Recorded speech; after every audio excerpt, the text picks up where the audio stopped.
येणाऱ्या काळामध्ये बरेच दिवसापासून अशी युतीसुद्धा चालू होती आमची. मात्र ठीक आहे, शिवसेनेच्या भाजपची युती एक पहिलेपासून कटिबंध आहे, पहिलेपासून भाऊबंद असल्यामुळं आम्ही 100% करण्याचा प्रयत्न केला. माहिती काही कारणानुसार होऊ शकलं नाही. त्याच्यामुळं येणाऱ्या काळामध्ये राष्ट्रवादीसुद्धा आम्ही काही संपर्क साधला नाही. मात्र आमच्याकडं त्याने येऊन गेले राष्ट्रवादीचे आणि आम्ही कारण आम्हाला तिथं बसायचं नव्हतं, त्याच्यामुळं आमचं काही होऊ शकलं नाही आणि आम्ही जे हे भाजपसोबत राहण्याचा प्रयत्न केला, मात्र काही हे होऊ शकलं नाही. या निवडणुकांची रणधुमाळी ही सुरू झाली आहे. आज छाननी आहे आणि लागलीच म्हणजे 2-3 तारखेपासून प्रचारासुद्धा सुरुवात होणार आहे.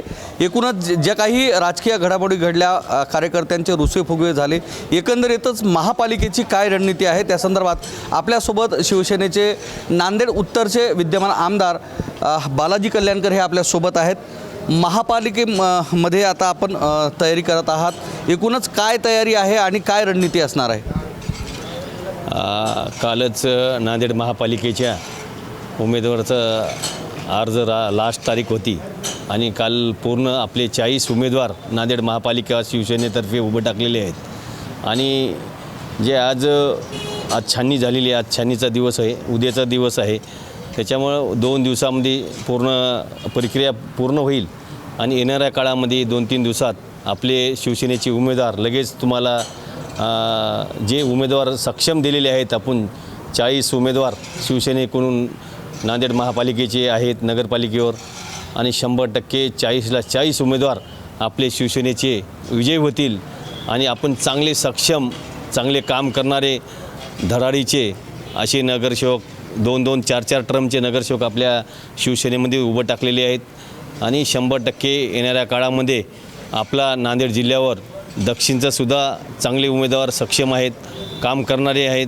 त्याच्यामुळे 100% दक्षिणचंसुद्धा चांगला प्रतिसाद आहे. आपल्या नांदेड उत्तर मतदारसंघामध्ये तर बघायचं कामच नाही, 40 उमेदवार आहेत, चांगले सक्षम उमेदवार असल्यामुळं येणाऱ्या काळामध्ये आपल्याला लवकरात लवकर आपलं नांदेड शिवसेनेचं चित्र तुम्हाला लवकर कळेल की या नांदेड महापालिकेवर 100% शिवसेनेचा भगवा फडकल्याशिवाय स्वस्त बसणार नाही.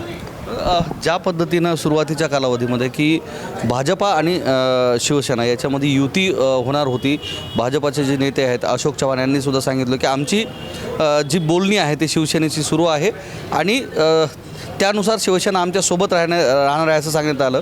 मात्र शेवटच्या दिवशी असं काय घडलं की जेणेकरून महायुतीत असणारा हा पक्ष जो आहे तो बाजूला पडला आणि आज आपण स्वतंत्र लढत आहात? कारण बरेच दिवसापासून महाराष्ट्रामध्ये बी सुद्धा आज 10 वर्षापासून शिवसेना भाजपची सत्ता आहे, त्याच्यामुळं आम्हालाही वाटलं की बाबा नांदेड स्थानिक महापालिकेवरसुद्धा शिवसेने भाजपची सत्ता राहिली पाहिजे. या निमित्ताने आम्ही सगळे चर्चेला बरेच वेळेस चर्चा झालेली, त्या बैठका झालेल्या आहेत. आमचा प्रस्ताव त्याला दिलेला होता, त्यानेसुद्धा आम्हाला त्यांचा प्रस्ताव सांगितला. काही ठिकाणी काही उमेदवार आमचे सक्षम आहेत, त्यांची उमेदवार सक्षम आहेत, अशा काही कारणानुसार थोडी गडबड झालेली आहे, त्याच्यामुळं आमची युती होऊ शकली नाही. राष्ट्रवादी अजित पवार यांच्यासोबत सुद्धा आपली बोलणी सुरू होती. तुमच्या पक्षाचे संपर्क प्रमुख व नेते हेमंत पाटील हे सुद्धा जाऊन त्यांच्या आमदारांना भेटले, राष्ट्रवादीच्या फोटो सेशन झालं आणि आता आपण एकत्र येऊत अशा गोष्टी झाल्या.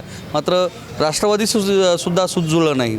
महापालिकेमध्ये या सगळ्या गणितानुसार शिवसेनेचा टिकाव लागेल का?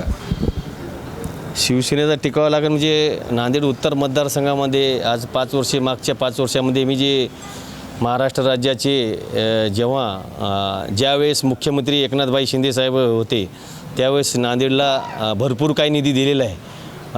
ड्रेनेजचा, वॉटर सप्लायचा, मोठमोठे प्रोजेक्ट, दवाखाना, कृषी महाविद्यालय अशी प्रोजेक्ट आपल्या नांदेडमध्ये, मुख्य रस्तेसुद्धा त्यांनी या निधी भरपूर दिला. अंतर्गत गल्ल्याने प्रभागानंसुद्धा निधी भरपूर दिला. गल्ल्यात प्रभागामध्ये 10-10 कोटी माझा निधी गेलेला आहे. 100% जनतेचा चांगला शिवसेनेला प्रतिसाद आहे.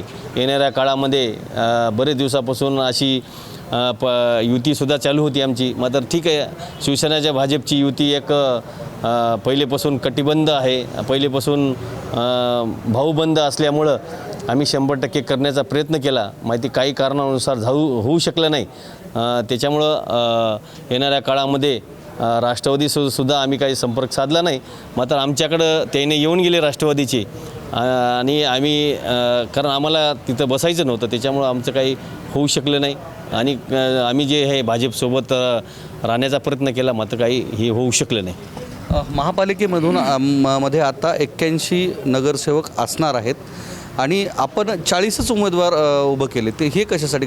आपल्याला विश्वास नव्हता की सगळं संपूर्ण जर लढवलं तर त्या पद्धतीचं तुल्यबळ राहणार नाही किंवा आपले जे नगरसेवक आहेत ते निवडून येणार नाही, अशी काही संशक्ता होती का? तसं नाही. आता काय पहिलेपासून शिवसेना भाजपची जी युती महायुती आहे, त्याच्यामुळं आम्हाला वाटलं की बाबा आम्ही बी सकारात्मक युतीचे सगळे आदेश होते वरूनच मुख्यमंत्री साहेबाचे आणि शिंदे साहेबाची सगळ्याची की बा आपली युती झाली पाहिजे आणि पहिलेपासून युती होत आलेली आहे आणि सगळे चांगल्या कार्यकर्त्याला न्याय भेटला पाहिजे. मग आता आमचे बी उमेदवार सक्षम होते, मग वरच्या नेत्याचा आदेश होता, त्याच्यामुळं आता काही स्थानिकला काही गोष्टी होऊ शकल्या नाही, त्याला काही करू शकणार नाही.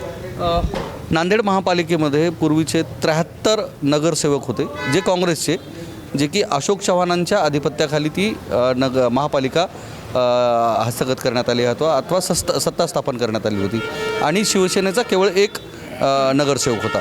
मग आपण आता हे आव्हान किती मोठं आहे असं समजता? कारण आता ही संख्या आता जर वाढवायची असेल, एक अंकीपासून 2 अंकापर्यंत जर आणायचं असेल तर हे आव्हान तुम्ही कसं घेता? आता